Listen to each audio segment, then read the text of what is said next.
bienvenidos a esta nueva edición Big Laurel, en la que vamos a completar parte de aquello que veníamos denominando como las grandes funciones vitales de los seres vivos. Cuando nos planteamos, los biólogos, las biólogas, ¿qué es un ser vivo? Normalmente procuramos analizar esas tres grandes patas, esas tres grandes funciones que todo ser vivo debe tener. La función de nutrición, la función de reproducción y la función de relación.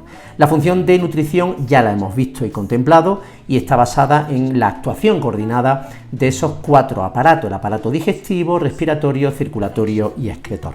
La función de reproducción, evidentemente, es la que va a garantizar la supervivencia de la especie. En esta unidad vamos a analizar la coordinación nerviosa y la coordinación hormonal. Ambas funciones van a garantizar que cualquier ser vivo sea capaz de responder ante un estímulo externo o bien ante un estímulo interno, y de ello se van a encargar esos dos grandes sistemas. En efecto, dentro de esa coordinación hablamos de ambos elementos, el sistema nervioso y el sistema endocrino.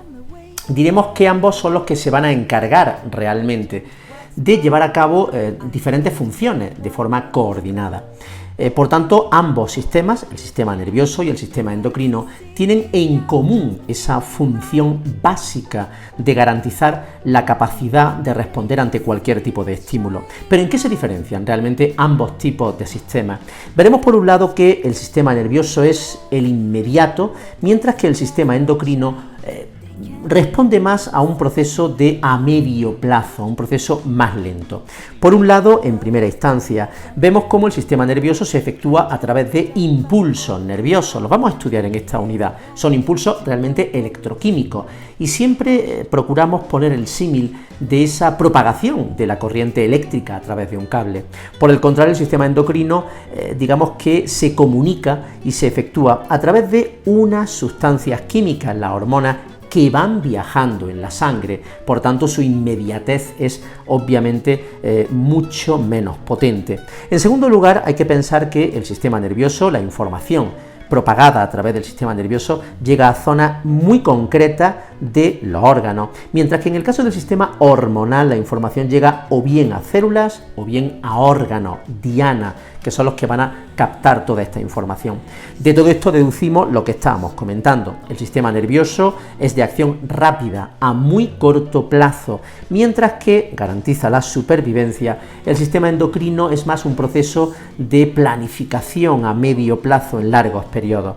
Es obvio que la unidad, y podríamos hablar de unidad funcional y estructural del sistema nervioso, es sin duda la neurona, mientras que ese equivalente vendría a ser, en el caso del sistema hormonal, las hormonas, que son liberadas mediante las glándulas endocrinas. Primero, la función. Cuando hablamos de la función del sistema nervioso hablamos de tres niveles. En primera instancia, el objetivo del sistema nervioso va a ser captar la información, recibir la información procedente tanto del exterior como del interior, ojo, del propio individuo. Para ello, en un primer eslabón, el sistema nervioso ha de estar constituido por receptores, tanto externos, los órganos de los sentidos, como internos, capaces en efecto de captar toda la información. Esa información en forma de impulsos electroquímicos que hemos comentado anteriormente van a llegar finalmente a los centros nerviosos, un poco el disco duro, ¿no? Los centros nerviosos, digamos que son los que van a recibir la información, la van a procesar y van un poco a elaborar la respuesta. Finalmente, esa respuesta va a ser enviada a los efectores, que son los que en última instancia van a ejecutar la respuesta previamente elaborada en los centros nerviosos. Nos anticipamos diciendo que esos receptores pueden ser o bien músculos, si la respuesta es voluntaria, o bien glándulas, si esa respuesta evidentemente es involuntaria. Vamos a estudiar cuáles son las células especializadas, por supuesto, como no, la neurona, como esa unidad funcional estructural del sistema nervioso, y a continuación las células de la glía, o gliales, que son esa especie de células acompañantes, pero que cada vez, en la medida en que vamos profundizando en el estudio del sistema nervioso y del tejido nervioso, vamos siendo conscientes del papel fundamental de esas células gliales, ¿no? Por otra parte, vamos a ir viendo a partir de la neurona cómo de menos a más van apareciendo primero la fibra nerviosa como una asociación de terminaciones axónicas. En segundo lugar, veremos la aparición de los nervios como una agrupación de todas las fibras nerviosas y finalmente la aparición de los grandes ganglios y sobre todo centros nerviosos. Esto digamos que solamente en vertebrados y que respondería a una agrupación de esos cuerpos neuronales. Vamos a comenzar viendo en efecto la neurona. La definición clásica de neurona en efecto es la unidad tanto funcional como estructural del sistema nervioso. Por tanto, la neurona es la que por un lado es capaz de generar, producir y por otra es capaz de transmitir los impulsos nerviosos. Esta es un poco la clave.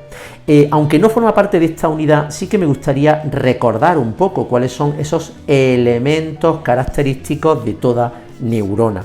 En una neurona tenemos, y cuidado porque no hemos de olvidar que esto sigue siendo realmente una célula, tenemos efectivamente ese cuerpo neuronal con su núcleo y sus cromosomas. En torno al cuerpo neuronal encontramos toda una serie de prolongaciones normalmente cortas que reciben el nombre de dendritas.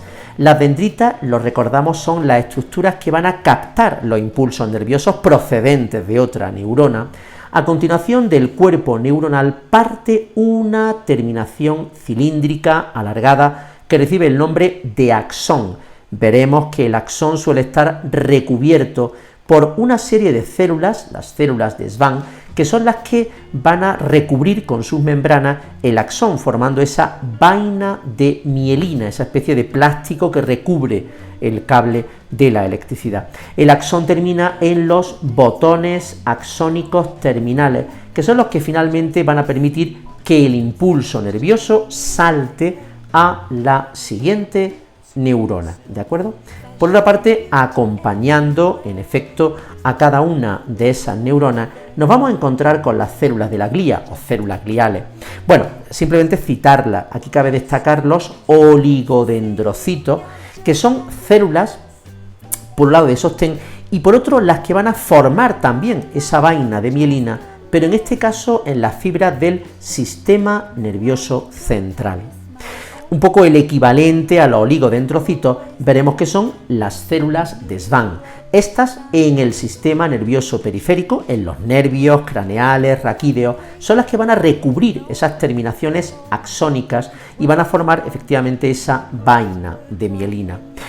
Destacar los astrocitos, que son unas células gliales que tienen multitud enorme de muchas funciones de protección, de sostén, etc. Y finalmente las células de la microglía, que son células con forma estrellada y que fagocitan, por tanto, tienen una importante función defensiva. Vamos a ver el siguiente escalafón, un escalafón un poco superior, la fibra nerviosa. A ver, la fibra nerviosa está constituida por la asociación de axones neuronales junto con sus células de Schwann. Por tanto, solamente los axones, junto con sus células de Schwann, cuando se reúnen en una especie de racimos, es cuando forman la fibra nerviosa. Distinguimos dos tipos. Por un lado tenemos la fibra mielínica. Esa, tendríamos aquí la imagen, se estaría formada por un solo axón, una sola prolongación, que va rodeada, por supuesto, con sus correspondientes células de Schwann concéntricas, que van formando esa vaina de mielina. Ojo, la vaina de mielina veremos que digamos que se va envolviendo al axón, pero con pequeñas separaciones de forma interrumpida, con estrangulamientos, que son zonas donde el axón está al desnudo y que reciben el nombre de nódulos de Ranvier. Eso permite, luego lo veremos, una conducción saltatoria. Por su parte, las fibras amielínicas, aquí tendríamos una fibra amielínica en ese corte transversal del salchichón, vemos que están formadas no por uno, sino por varios axones, que también van a estar recubiertos por, en este caso, evaginaciones de las propias células de Schwann. Bueno, ¿qué obtenemos si unimos distintas fibras nerviosas entre sí? Lo que obtenemos es un nervio. Por tanto, un nervio es una agrupación de diferentes fibras nerviosas. En esta imagen podemos apreciar claramente lo que sería la sección transversal de un nervio. En un nervio encontraríamos, aquí tendríamos, por ejemplo, ¿de acuerdo? En primera instancia, aquí tendríamos lo que llamaríamos, vamos a borrar por aquí, el epineuro. Todas estas capas son capas de tejido conjuntivo. El epineuro iría envolviendo y rodeando por completo a un nervio. El nervio realmente estaría constituido por paquetes, en este caso uno, otro, distintos paquetes de fibras nerviosas. Cada uno de esos paquetes o racimos estaría rodeada por el perineuro, otra capa de tejido conjuntivo, y finalmente cada una de las fibras nerviosas, cada una de estas fibras nerviosas estaría igualmente protegida por el endoneuro, distintas capas de tejido conjuntivo, ¿de acuerdo? Bien, independientemente de esto, tenemos además finalmente los ganglios. En este caso, y en el caso de los ganglios, en efecto sería el nivel superior y los centros nerviosos. Ya hemos comentado que esto solamente aparece a nivel de vertebrados, importantísimo, no aparece en los invertebrados, y que resultan de la asociación no ya de los axones, como el caso de los nervios, sino de la asociación de cuerpos neuronales del soma de gran cantidad de neuronas. De esa asociación de los cuerpos neuronales obtenemos finalmente los ganglios y o los centros nerviosos. Vamos a ver a continuación cómo se transmiten realmente los impulsos nerviosos. Hemos comentado que esos impulsos nerviosos en general son mensajes de naturaleza electroquímica. ¿Cómo lo hacen? Primero, he simplificado un poco la manera, el modo. Primero partimos de una neurona que se encuentra en su llamado potencial de reposo. Digamos que esta es la manera en la que habitualmente encontramos a una neurona. Se llama, o se dice que su membrana se encuentra polarizada y está en su potencial de reposo. Lo primero es que tenemos que interpretar esta imagen. Esto sería la bicapa fosfolipídica, esto sería una membrana de la neurona. Aquí estaría el interior de la neurona, aquí estaría el medio externo, ¿de acuerdo? Inicialmente decimos que toda neurona se encuentra en su potencial de reposo y decimos que la membrana de las neuronas por defecto se encuentra polarizada. Muy fácil, significa que en el medio exterior hay un predominio de carga positiva, mientras que en el medio intracelular decimos que hay un predominio de carga negativa. ¿Cómo se consigue esto? A través de, entre otros elementos, la bomba de iones sodio-potasio. Esa bomba de iones sodio-potasio permite un transporte activo en contra de un gradiente con un importante gasto energético, pero que logra al final algo muy sencillo, y es que va sacando al exterior 3 cationes de sodio por cada 2 de potasio que introduce. Si esto se mantiene en el tiempo, al final lo que estamos comentando, se mantiene en el exterior una carga positiva y en el interior una carga negativa. Cuando esta distribución de carga se mantiene, decimos que la membrana está polarizada y ese es su potencial de reposo, que podemos medirlo y que alcanza los menos 70 milivoltios. Bien, esto es en reposo. ¿Qué ocurre cuando a una neurona llega en efecto un estímulo, un mensaje electroquímico? Entonces la membrana decimos que se despolariza y que surge un potencial de acción. Estamos en las mismas, aquí tendríamos, todo esto vendría a ser la membrana, toda esta parte digamos que es el medio exterior, toda esta parte es el medio interno de la célula. Pues bien, la llegada de un estímulo lo que hace es que en un punto concreto permite la entrada de iones sodio a favor de un gradiente. Por tanto, esto lo que permite es que los iones sodio se vayan acumulando en el interior.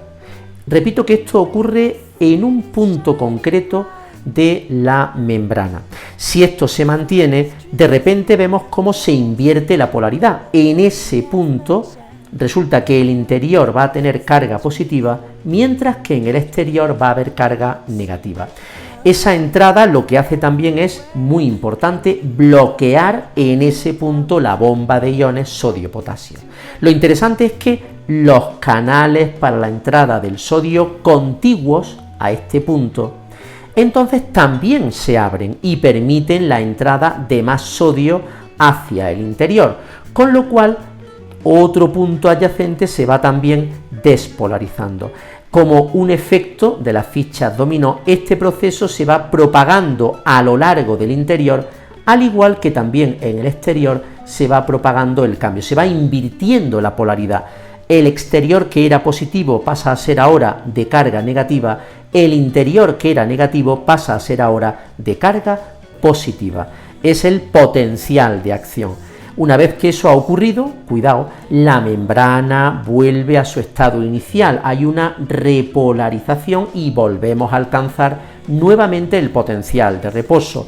Para ello, una vez que ha pasado el impulso nervioso, vuelven a cerrarse todos los canales de entrada del sodio, punto 1, y punto 2, vuelve a activarse la bomba de iones sodio-potasio, lo que hace que volvamos nuevamente a tener una carga positiva en el exterior frente a una carga negativa en el interior. Y esto hace que efectivamente volvamos a tener a la membrana repolarizada. Alcanzamos un nuevo potencial de reposo. Característica del impulso nervioso. Todo impulso nervioso, toda transmisión del impulso nervioso que hemos comentado, que posee una marcada naturaleza electroquímica, se va a caracterizar por 4 aspectos comunes. En primer lugar, el impulso nervioso obedece a la ley del todo o nada. ¿Se produce o no se produce? No podemos hablar de impulso nervioso más o menos intenso, sino que en cualquier individuo ese impulso nervioso, ese proceso de polarización, o bien se produce o no tiene lugar. En segundo lugar, todos los impulsos son semejantes y por tanto la percepción de ese impulso va a variar dependiendo del centro nervioso encargado de su interpretación. Pero en principio todos los impulsos son por tanto semejantes.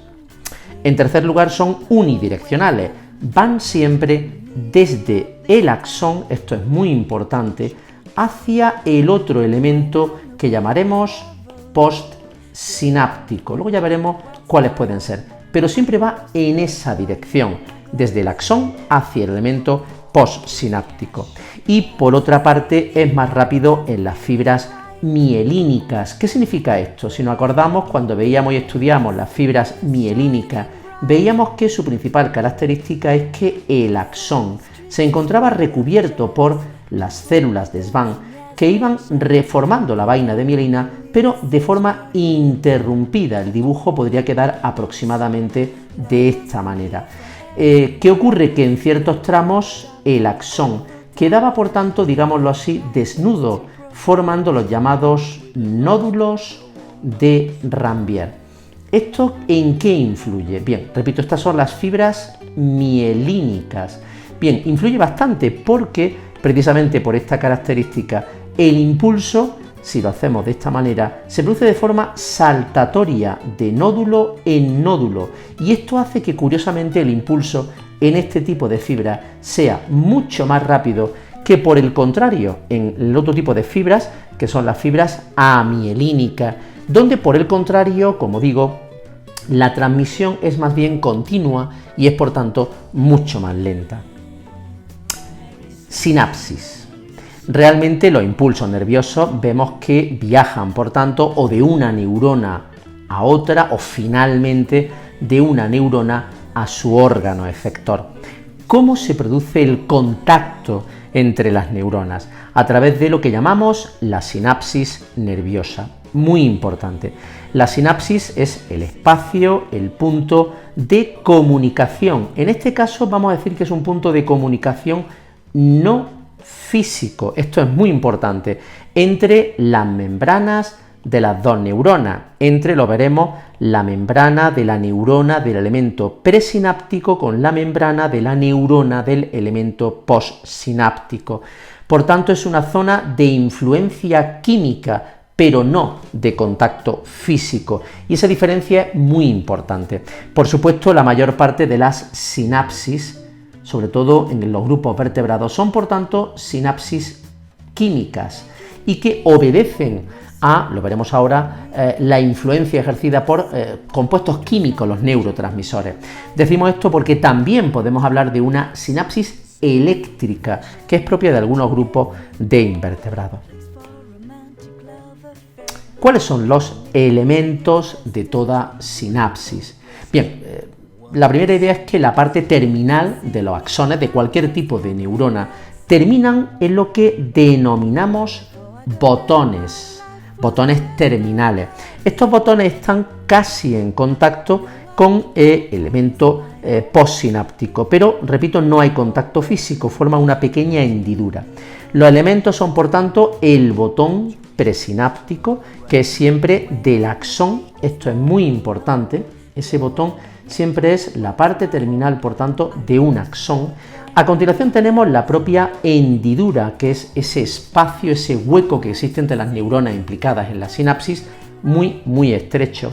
Y en tercer lugar encontramos el elemento postsináptico. Puede ser el cuerpo neuronal de otra neurona, puede ser la dendrita de otra neurona e incluso puede ser el propio axón de otra neurona.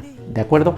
Hay distintos tipos dentro de los elementos postsinápticos. Por tanto, aquí podríamos establecer como tres grupos. Uno puede ser el soma o cuerpo celular, otro elemento postsináptico puede ser, y suele ser habitual, la dendrita, y finalmente podemos encontrarnos incluso con otro tipo de axón.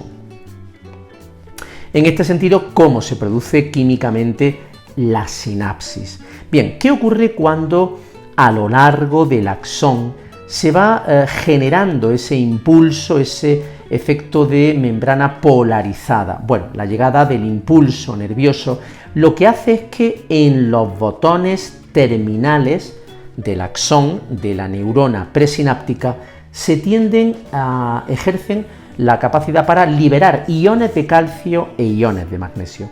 Estos iones de calcio y de magnesio hacen que ciertas vesículas que están ubicadas en el interior de esos botones terminales y que están cargadas de neurotransmisores tiendan a desplazarse hasta el extremo. Una vez en el extremo, la propia membrana de esos botones sinápticos contacta con la membrana del propio botón terminal y ahí se produce el proceso de descarga a la sinapsis de los neurotransmisores. Una vez en esa hendidura sináptica, los neurotransmisores van a contactar con ciertos receptores que están ubicados en la membrana de la neurona postsináptica, y una vez que se produce el encaje de los neurotransmisores con los receptores de la membrana de la neurona postsináptica, es cuando esta membrana se polariza y digamos que el impulso nervioso entonces viaja a la siguiente neurona. Este es todo el proceso que tiene lugar. ¿Cuántos tipos de sinapsis podemos encontrar? En cierto modo ya lo hemos visto anteriormente. Vamos a verlas, los tres tipos de sinapsis, y antes volver a repetir una idea clave. La sinapsis es unidireccional y por tanto siempre va desde el axón, lo decimos siempre, de la neurona presináptica hacia la membrana de la neurona, en este caso, repetimos, neurona postsináptica, ¿de acuerdo? Postsináptica, pero siempre va en esta dirección, nunca puede ir en dirección contraria. Cuando hablamos de esos tipos de sinapsis, hablamos de las sinapsis axoaxónicas. Estas son aquellas que se realizan entre el extremo de un axón y el axón de la siguiente neurona. Axosomáticas se realizan entre el final de un axón. Si nos damos cuenta, el elemento presináptico siempre son los botones terminales de un axón, y decíamos en la axosomática entre el axón y el cuerpo celular o soma de una neurona postsináptica, y finalmente las axodendríticas, que son las más habituales y que se establecen entre el botón terminal de un axón y las dendritas de la siguiente neurona postsináptica. Bueno, neurotransmisores pueden existir más de 50 conocidos, muchos de ellos están muy estudiados. La acetilcolina es un tipo de neurotransmisor que activa los músculos esqueléticos. Hay neurotransmisores activadores, hay neurotransmisores inhibidores.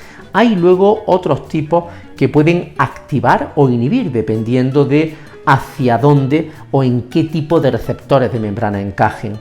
La dopamina, conocida, que es un tipo de neurotransmisor que controla los movimientos. El GABA, que es el ácido gamma aminobutírico y que es un tipo de aminoácido no proteico cuya función principal es inhibir ciertos procesos sinápticos en el cerebro, o un neurotransmisor tan importante como la serotonina, que influye en el estado de ánimo y en el sueño.